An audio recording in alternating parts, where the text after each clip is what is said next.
Welcome to Belize. Belize is a small and unique country. It's blessed with wealth untold. It has a rich biodiversity. We still have a lot of our forests intact and a unique ecosystem.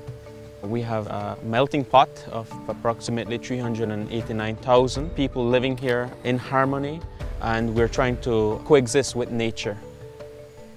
The Global Environment Facility Small Grants Program supports projects that are community-driven.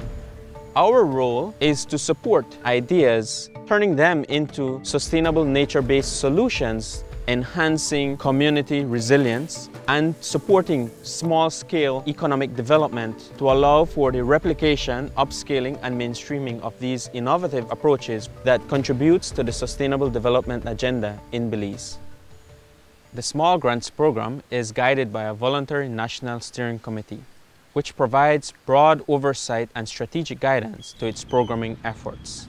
We are a group of collaborators from different organizations, different sectors. It's work that is geared at transforming the lives of these community-based organizations. The SGP works hand in hand with these communities to build their capacity, to improve alternatives for livelihoods, and to ensure that these communities are able to access the resources of this country that I believe is there for the benefit of all Belizeans. The SGP allows for that opportunity to downscale larger national policies and strategies through localization. It's a tradition that we have to really try and reach out to all the different sectors of the society. We try to help them so that they too can benefit. Belize has many diverse cultures, but we're all united as a people to address the impacts of climate change that is affecting all of us. Our role is to mentor and support community-driven ideas to bring people together with the government, with civil society, with local and indigenous communities, and the result has been tremendous success.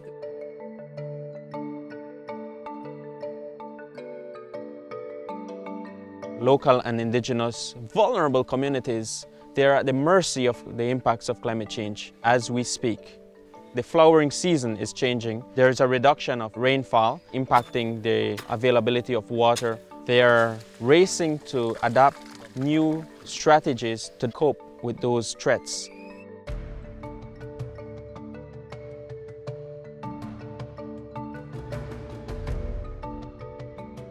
Here in the Vaca Forest Reserve, we're working with 12 farmers, providing a tailored mentorship approach. We have Friends for Conservation and Development. We've provided them with some tools, some initial seeds, equipment to jumpstart their farm. Y te mandando un poquito, digamos, una institución como usted que llevamos, ¿ves? Cada día nacen otras ideas y como en el proyecto de reforestación. He has a plan to reforest a pasture over there with additional coffee, fruit trees that then gives some economic return. It's all natural. He just planted the trees and productivity is increasing. Estoy atendiendo mi finca y al mismo tiempo lo estoy rotando y estamos evolucionando. Estamos evolucionando el proyecto, siempre sistema orgánico, ¿no? Here is Mr. Eric Khan. Water is very, very much important for his farm, for his family. He's been able to have water within his farm system here to ensure vegetable production. Pues mire, es una bendición, gracias a Dios, que tengo toda la ayuda que me han dado de esto. Es bueno el agua. Here we are at the headwaters of our watershed system here in Belize, and so if we improve practices within these higher lands, then we're able to reduce the impact on the downstream communities and the watershed and eventually to our barrier reef system. This is all important to reduce land degradation, but also improve food security and the protection of important biological corridors. And so really the Small Grants Program's role is to spark these innovations to, one, protect our environment, but also we recognize that economic and social empowerment is equally as important. If we would not have had the GF, the Small Grants Program, in terms of working with communities on the ground, more than likely the Vaca would have disappeared. The outcome is that they are, of course, much more environmentally conscious, that they become the custodians of the reserve.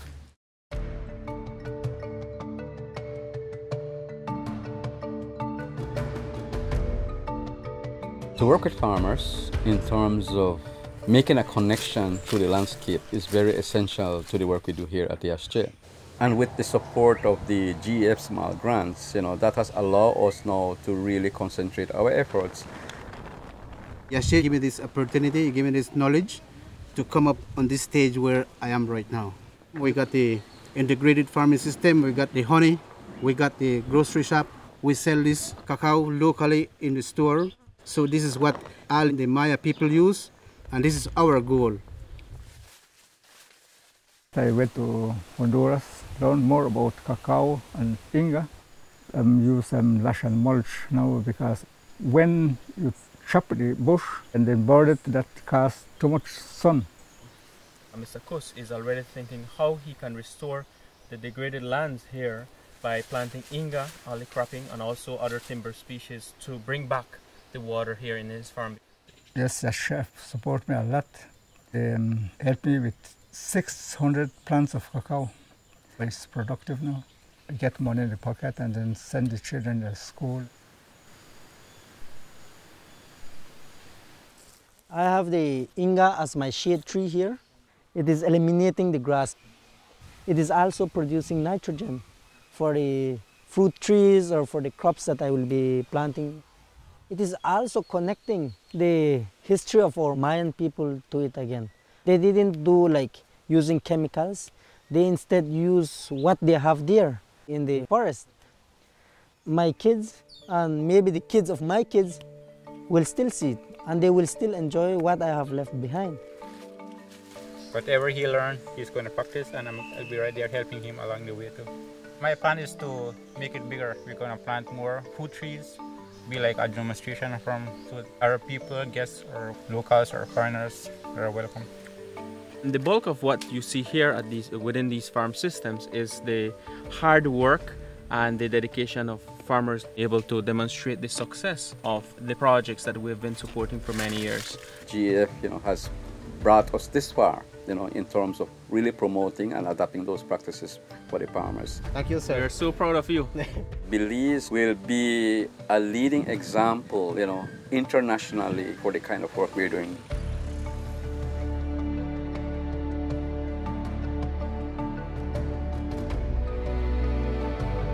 SGP is unique because of the participation and capacity building of people, particularly champions and advocates for environmental protection and sustainable development.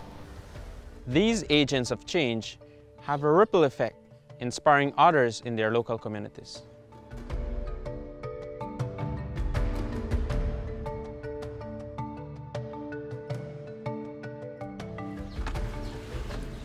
The SGP has collaborated with the community of Santa Teresa, ensuring that there is electricity in the community.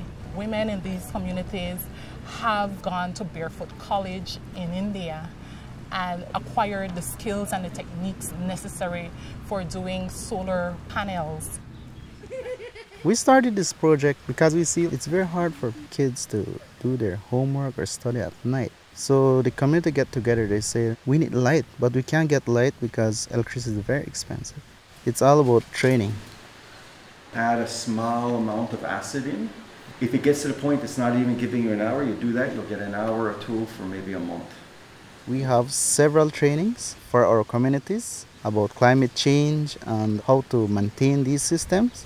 I'll be changing one of the parts to resolder it and then put it back again.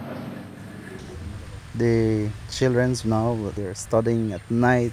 On the first year of having this project, the teacher told us it was 100% pass on a Belize examination. Even now, I think the grades are going even higher. Every person has a system now. Every person. Anybody at home will do their extra work at night. They have the light. Yeah, it's a big improvement. I feel very proud of it. Nasa ho inch all lain na katawli project kain Saint Ol na Cacao, it's Cacao.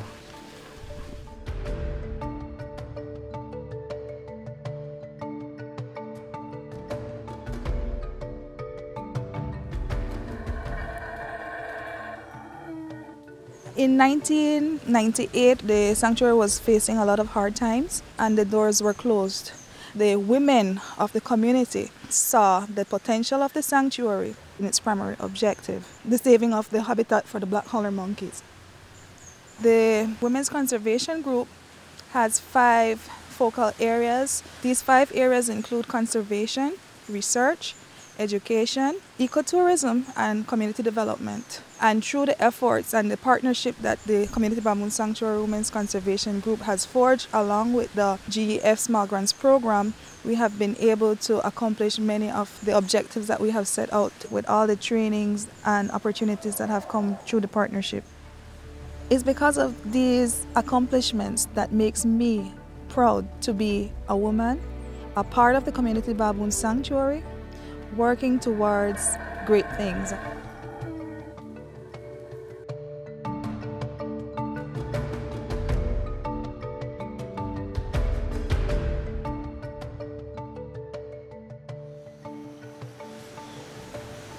We as an indigenous community live in partnership with nature.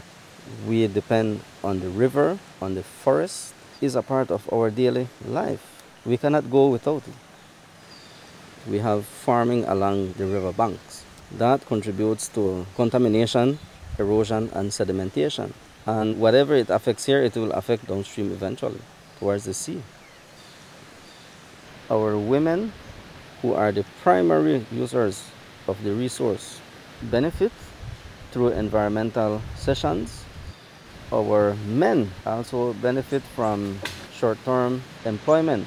And they also realize that if they do not take ownership of the resource, then we can no longer live in unison with nature. Through the support of GEF Small Grants, we have been able to bring the community together.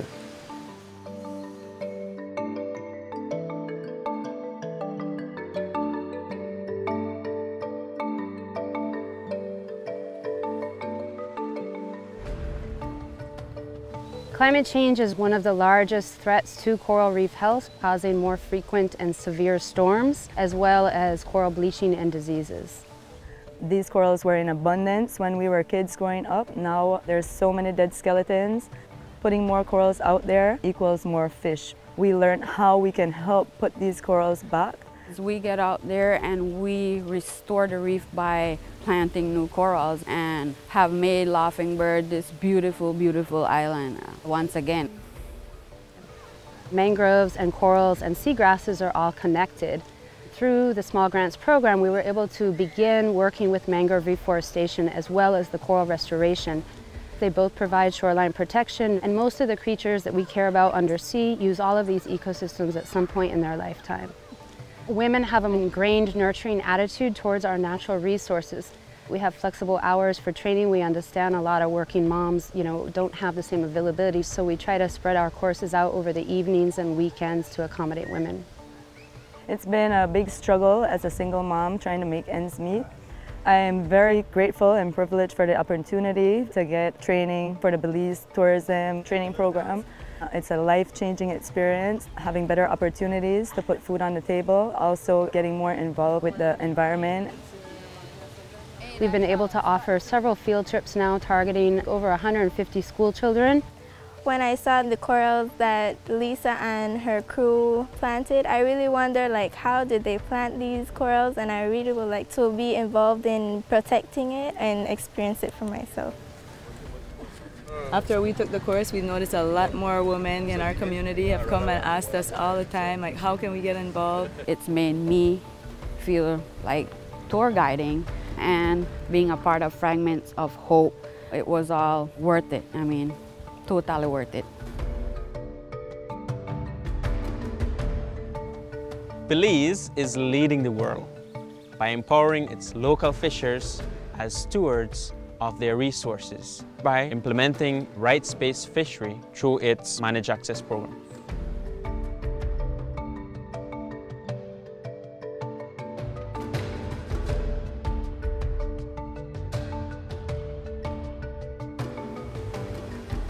Belize Audubon Society has the pleasure of co-managing a Blue Hole Natural Monument and Half Moon Key Natural Monument.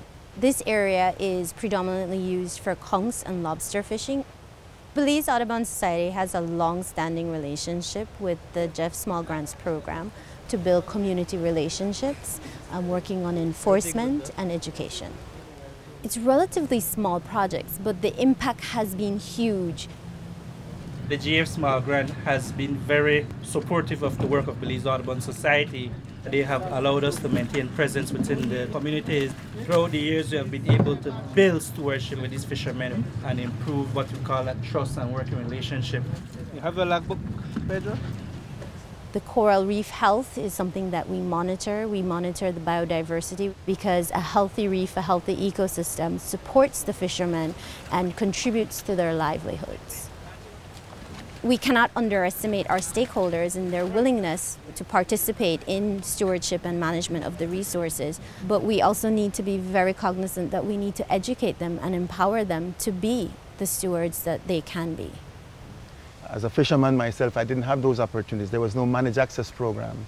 You can hear the positives from the fisher folks who have taken ownership of this whole marine ecosystem. For me, that is very gratifying. If you love something, you take care of it. We're trying to build love and build partnerships and build trust so that Belize has resources for the future so that future generations can benefit. These innovations across the landscape and seascapes here in Belize are then transferred into the broader Caribbean region and the world.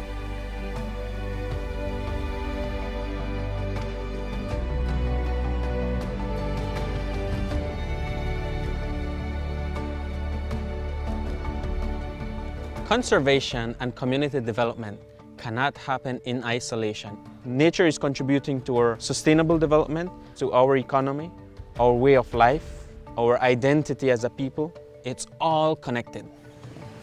The recipients at the end of the projects have a better understanding of their reality, and I think are left with a capacity that they stand to benefit from.